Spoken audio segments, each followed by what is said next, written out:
YCP in-charge doctor Eevuru Ganesh ఆధ్వర్యంలో గొల్లపల్లిలోని party కార్యాలయంలో వైసీపీ ఆవిర్భావ దినోత్సవ వేడుకలు ఘనంగా నిర్వహించారు.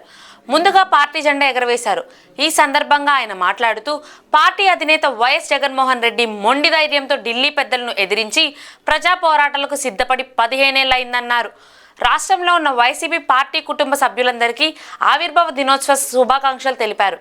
కార్యక్రమంలో చెరుకుపల్లి ఎంపీ మత్తి దివాకర్ రత్నప్రసాద్, చెరుకుపల్లి మండల వైసీపీ కన్వీనర్ దుండి వెంకట్రామరెడ్డి, పార్టీ సీనియర్ నాయకులు చిమట బాలాజీ, చిత్రాల ఒబేదు, కాటూరి శివనాగబాబు, రేపల్లెపట్నం మహిళా విభాగం అధ్యక్షురాలు ఉమారాణి, నగరం మండల మహిళా విభాగం అధ్యక్షురాలు అమూల్య, రేపల్లె నియోజకవర్గం విద్యార్థి విభాగం అధ్యక్షుడు వంశీ, పార్టీ నాయకులు కాశీ ప్రభాకర్ రావు, కృష్ణారెడ్డి, ఎస్టీసీఎల్ రాష్ట్ర నాయకుడు చౌటీరి రమేష్, నిజాంపట్నం మండల కన్వీనర్ రాంబాబు తదితరులు పాల్గొన్నారు.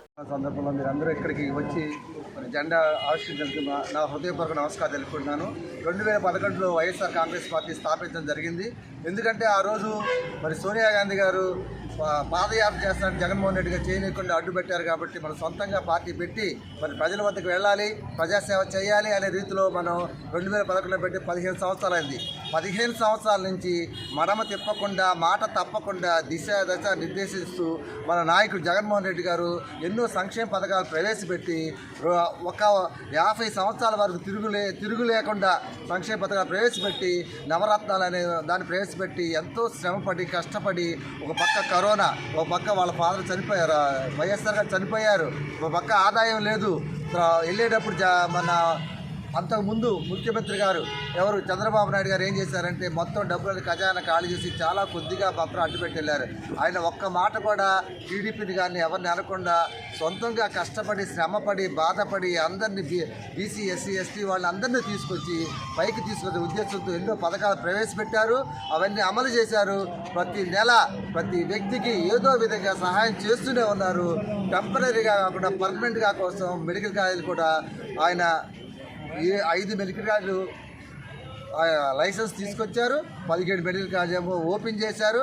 కానీ 17 మెడికల్ కాలేజ్ ప్రైవేటీకరణ చేయడానికి ఇప్పుడు మనం ప్రభుత్వం ట్రై చేస్తుంది. కాబట్టి మన ప్రైవేట్ కాలేజీలు పోరాడటానికి, విద్యార్థులు ఫీజు రియంబర్స్మెంట్ ఇవ్వటానికి, మరి ఫ్రీ గ్యాస్ అన్నారు, ఫ్రీ బస్ అన్నారు, అవన్నీ దానికోసం పోరాటం కోసం ఈరోజు మనం కలెక్టర్ ఆఫీస్ దగ్గరికి వెళ్ళి కలెక్టర్ గారికి వినతిపత్రం సమర్పించడానికి మీరందరూ ఇక్కడికి వచ్చినందుకు, ఇక్కడి నుంచి బయలుదేరడానికి నాతో సహాయ సహకారం అందిస్తానని ఆశిస్తూ ఇంతటితో సందర్భంలో మీరందరూ ఇక్కడికి వచ్చి జెండా ఆవిష్కరించేందుకు నా హృదయపూర్వక నమస్కారం తెలుపుకుంటున్నాను. 2011లో వైఎస్ఆర్ కాంగ్రెస్ పార్టీ స్థాపించడం జరిగింది. ఎందుకంటే ఆ రోజు సోనియా గాంధీ గారు పాదయాత్ర చేస్తున్న జగన్మోహన్ రెడ్డి గారు చేయనీయకుండా అడ్డుపెట్టారు. కాబట్టి మనం సొంతంగా పార్టీ పెట్టి ప్రజల వద్దకు వెళ్ళాలి, ప్రజాసేవ చేయాలి అనే రీతిలో మనం 2011లో పెట్టి 15 సంవత్సరాలు అయింది.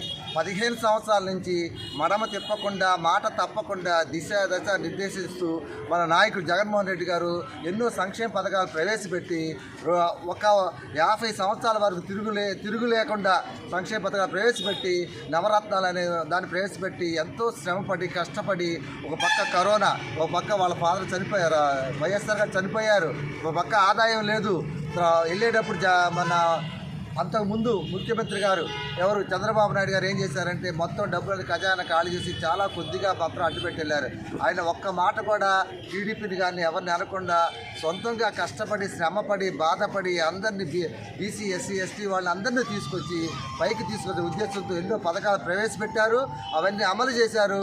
ప్రతి నెల ప్రతి వ్యక్తికి ఏదో విధంగా సహాయం చేస్తూనే ఉన్నారు. టెంపరీగా కాకుండా పర్మనెంట్గా కోసం మెడికల్ కాలేజీలు కూడా ఆయన 5 మెడికల్ కాలేజీలు లైసెన్స్ తీసుకొచ్చారు. 17 మెడికల్ కాలేజ్ ఏమో ఓపెన్ చేశారు. కానీ 17 మెడికల్ కాలేజ్ ప్రైవేటీకరణ చేయడానికి ఇప్పుడు మనం ప్రభుత్వం ట్రై చేస్తుంది. కాబట్టి మన ప్రైవేట్ కాలేజీలు పోరాడటానికి, విద్యార్థులు ఫీజు రియంబర్స్మెంట్ ఇవ్వటానికి, మరి ఫ్రీ గ్యాస్ అన్నారు, ఫ్రీ బస్ అన్నారు, అవన్నీ దానికోసం పోరాటం కోసం ఈరోజు మనం కలెక్టర్ ఆఫీస్ దగ్గరికి వెళ్ళి కలెక్టర్ గారికి వినతిపత్రం సమర్పించడానికి మీరందరూ ఇక్కడికి వచ్చినందుకు, ఇక్కడి నుంచి బయలుదేరడానికి నాతో సహాయ సహకారం అందిస్తానని ఆశిస్తూ ఇంతటితో వినిపిస్తాను. Thank you everybody.